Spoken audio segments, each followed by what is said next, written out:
Hey guys, welcome back to another video. Blood Cow here. So trade deadline's coming on. We're gonna talk about, I guess, some more stuff. Aaron Gordon got traded into the Nuggets. Pretty big move. One of the bigger moves of the day. Probably only topped by the other move the Magic. One of the other moves the Magic made. In sending Nikola Vucevic to Chicago. And maybe topped by Victor Oladipo to the Heat. Yeah, let's get into it, I guess. So like and subscribe. If you're new to my channel, I make sports content kind of like this. I just talk about whatever's going on, like football or basketball. I haven't done it yet, but I plan on doing like a teeny bit of soccer. But yeah, leave a like and subscribe, and let's get into it. So Magic power forward Aaron Gordon is being sent to the Nuggets. In exchange for R.J. Hampton, first round pick this year, Gary Harris, who previously averaged 17 points per game in one season, but really just has not been at that same level offensively since then. And a protected first round pick. This is one of the bigger moves of the trade deadline for a lot of reasons.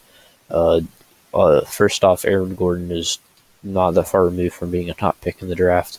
He's really young. He's won the slam dunk contest maybe once, should have won it twice at least. I don't have it right in front of me though. But he's the guy that dunked over, I believe it was Taco Fall. Did he dunk over? But yeah, he did some ridiculous stuff. He's a really good power forward. He's one of these. He's going to be a really important player for this Nuggets core. Nuggets starting five now is probably going to be Jamal Murray, maybe Will Barton. I'm drawing a blank at who they would have starting at shooting guard. Michael Porter Jr. at small forward, Aaron Gordon at power forward, and Nikola Jokic at center. And this is a Nuggets team that I believe is fifth in the West at the moment and is trying to make a playoff push upwards. They might be able to, at least temporarily, with the Lakers following with LeBron, who's, I believe I saw a report today, he's going to be out another 4 or 5 weeks, I think it said. And that's not good news for him. But that'll be able to push him probably into fourth, and then they'll join the likes of the Clippers, the Suns, and the Jazz for jockeying for playoff position. Those top level teams, and hoping the Lakers, when LeBron and AD get back, don't quite catch them. Although they likely will. Nuggets haven't really looked amazing this year. Jamal Murray didn't look like what he looked like in the playoffs last year, which is to be expected when you're in that good a form to end the season. But what else? The Magic, they're selling. I talked about this in the Nikola Vucevic. Not selling, they're tanking. Their starting five is awful. Their best starting player right now that's healthy is probably Otto Porter Jr.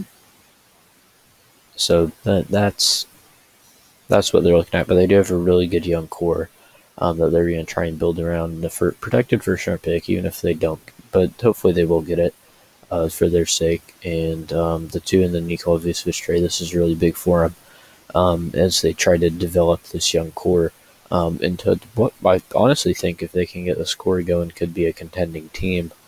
But it's going to take a lot of work to do. And it's definitely an accelerated version of the process, considering they were in the playoffs only last season. Also, they played the Suns yesterday as I'm recording this, and I'm recording this just after the trade deadline.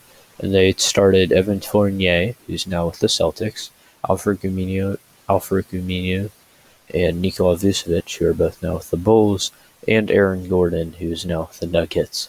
So if that gets you a good idea of how good their starting five is, yeah.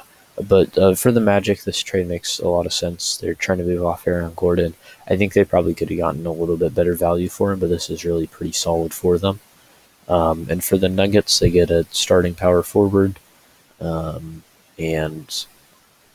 a bit of they just get a starting power forward and a bit more consistency down low, and a guy that hopefully can play off Jokic pretty well.